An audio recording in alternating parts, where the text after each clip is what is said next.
All right, folks, welcome to the video. And today we're going to do a brief comparison between this 17 Pro Max and this 15 Pro Max. It's not going to be a long video.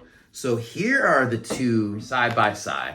So here are the two phones side to side. As you can see, there's not a big difference in size. So when you're holding these side by side with both hands, you can definitely tell this one is a bit wider. They feel about the same weight, honestly. Really, this phone feels a little bit heavier in my hand, so I will say that. And then I know the screen is bigger on this phone, but I'll kind of show you, like, unless you're holding and looking at them side to side, you're not really going to be able to tell a difference. And I will make this point too, muscle memory, you won't. Like when you have both of these in a case. All right, folks, I have to jump in here and say that is 100% false.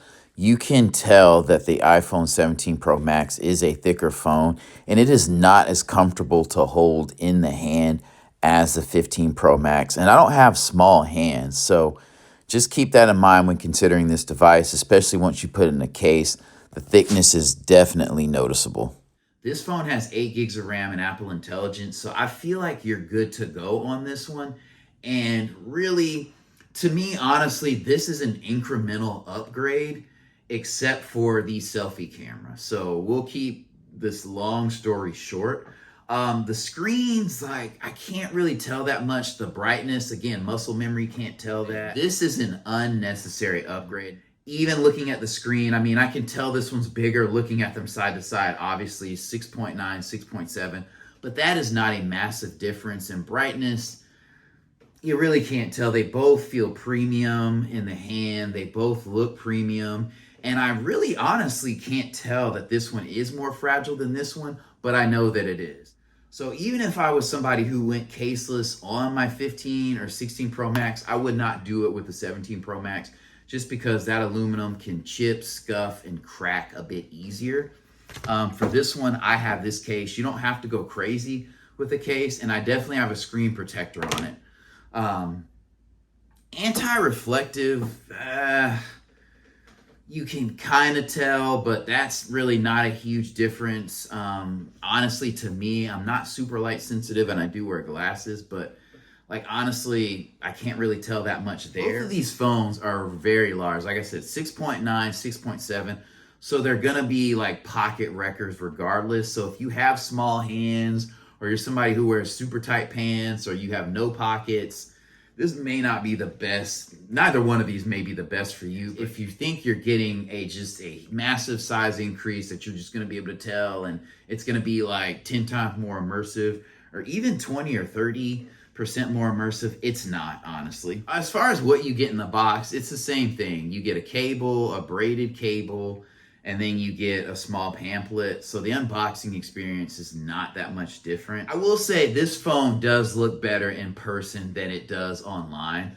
I still think this device is prettier. This is a better looking device, but I understand they had to do something different and I'm not mad at it. When I first saw the promo shots and things like that, I thought it was ugly. So here's a good look at the phone. Here's a good look. I don't even know if you can see the rails on here on the side. The camera button, I really don't miss, like between these two. That's not something I miss. I think people point things out because they're holding the phone side by side. But a big thing for me is muscle memory. What does my mind remember? And if it doesn't remember it, is it significant enough that I should upgrade for it? And not in this case with the camera button. Most people on their phones have the camera by default on these front screens. So you can just reach up and press the camera button to open it there. So how is that much different than having it on the side? You're just training yourself to touch in a different place.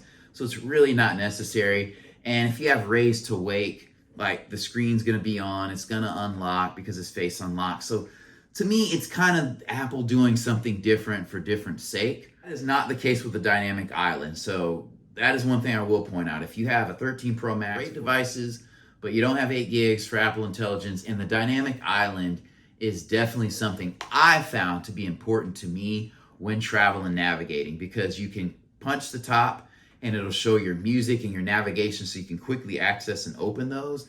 And if you're a frequent flyer, it's so convenient to be able to see your boarding gate and your seat number at the top, and then there's a ticker that counts down the boarding time. That is such an excellent feature. Let's talk about sound. Both of these are premium sounding devices, but honestly, I have to say this phone, this 15 Pro Max, is louder than this 17 Pro Max.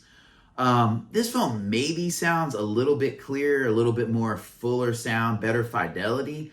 But honestly, I prefer the sound on this one because I like to put my phone in the bathroom while I'm in the shower, kind of near the shower. I don't know, this one's just a little bit better for me in that case. And like if you're sitting at your desk at work or at home, the difference is negligible, but I would like for this phone to be as loud. And I don't know, maybe it's a one-off thing with the model that I have, but it's just not as loud, which is fine. It's loud enough. If I never heard this phone and I had this one, I would definitely be satisfied with that. All right, folks, so before I jump into the camera comparison, I have to say the zoom on the 17 Pro Max is not 8x. That is kind of false and a bit misleading.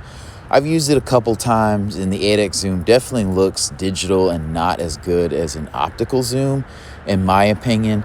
I feel like it's more of a 4x zoom, and then the 5x zoom in the 15 Pro Max is pretty much just as good to me. Like, I don't really notice a big difference in like graininess and that sort of thing. I haven't done an extensive amount of testing, but that's just where I land on it. In the camera comparison, I don't post any videos or pictures or anything like that, but I talk about many other things and not the zoom, and I figured I should touch on that one. So also, the clip you're seeing is from my review and unboxing of the 17 Pro Max. Definitely check that video out. It's not unnecessarily long, as unboxings need to be short these days. So there's not much to the boxes, things like that. So let's hop back into the video. Camera-wise, like this one is a bit better with video and pictures. Like I said, I'm not going to post anything. But to me, unless you're looking at stuff side by side for the average person, taking pictures of family, getting some footage while you're traveling, putting a little movie together, it's not going to make a difference. You're filming on a phone. You're not filming with like a mirrorless studio camera. So the only difference would be in the selfie camera. Selfie cameras are different in that this one is better. So I was sitting at home yesterday under yellow light and it was dimly lit, and I took a picture with this phone and with this one, and I mean, honestly, it was probably about a 20 to probably about a 30% difference. And so I can only imagine. I have not done a ton of group shots. I'm a dude, I don't take a lot of selfies, so I'm not going to post that. Every person reviewing this phone is blown away, and I think that is a really, really nice touch.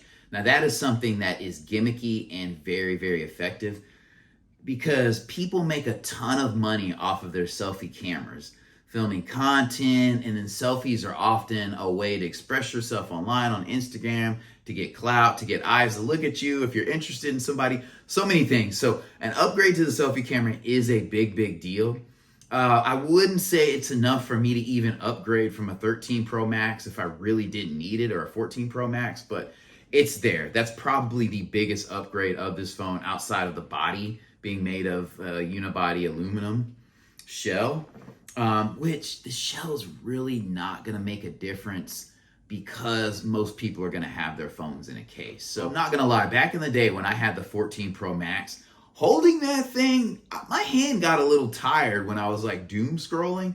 So decreasing the weight of the phone while increasing the size of the screen is definitely a great direction for Apple. Going back to the selfies, I think unless you're looking at it side by side, like you will notice a difference. If you take a selfie with this phone and somebody else has an older iPhone device, it's going to look different. Now, when you upload it to Instagram and add filters and stuff, it may not make a difference, but just, you know, quote unquote, raw photos coming out of the phone are going to look better. And I'm someone who doesn't use filters, so I definitely appreciate the upgrade on the camera, especially in low lighting. I feel like sometimes, like if you're talking to someone at night, it's like, what are you up to? Or, you know, you're posting an in the moment selfie, it'll look better at home on this camera just because most of us don't have like very bright fluorescent light. Another thing I'll talk about is heat. So this phone does get hotter than this phone when you're like downloading updates or doing video. I mean, this isn't burning your hands hot, so this phone definitely stays cooler and dissipates heat better. I wouldn't upgrade for that purpose either. I think Like, new phones are supposed to have incremental upgrades. They're supposed to feel better. That's going to happen. It's a newer phone. There's a reason they put it out. They need a reason for you to buy it, so they do that. But I will say this, if you're filming in 4K in the hot sun, like in the middle of summer, this phone is going to get overwhelmed if it's in the high 90s. Like, both of these phones would overheat, no doubt. If you set both these phones in the car, took them in a sauna, this one would definitely overheat first because it can't dissipate heat as well. But that's not a good situation for either phone. So you want to kind of restrict the amount of heat that you expose your phones to, and just don't expect too much from this phone. I mean, I think it will help with battery life and preserving the battery. The last two things I'll mention is call quality. So yes, the mics on this are a bit better when you're recording stuff. And again, the cameras are better, I feel like. But as far as call quality, I can't really tell a difference. So I had a buddy that I work with. He has the iPhone 17 Pro Max, and I spoke with him on back-to-back calls on both phones, not testing him out or anything, just because I didn't know he had a new number. He still had the old phone with the old number, and I really couldn't tell the difference. Like, I remember when Sprint back in the day went to HD voice quality, and that was a massive difference. It was like 2.5 times better with voice clarity. But as far as like hearing people on these phones, signal quality and stuff like that, like, modern phones are so good that you're probably not going to notice anything unless you're in like sketchy, sparsely populated like places at the tops of mountains. And the last thing is speed. And this is something that I 100% believe is artificial. So when I upgraded this phone to iOS 26 and the 16E, which I'm using to record this video, to iOS 26, they both got faster.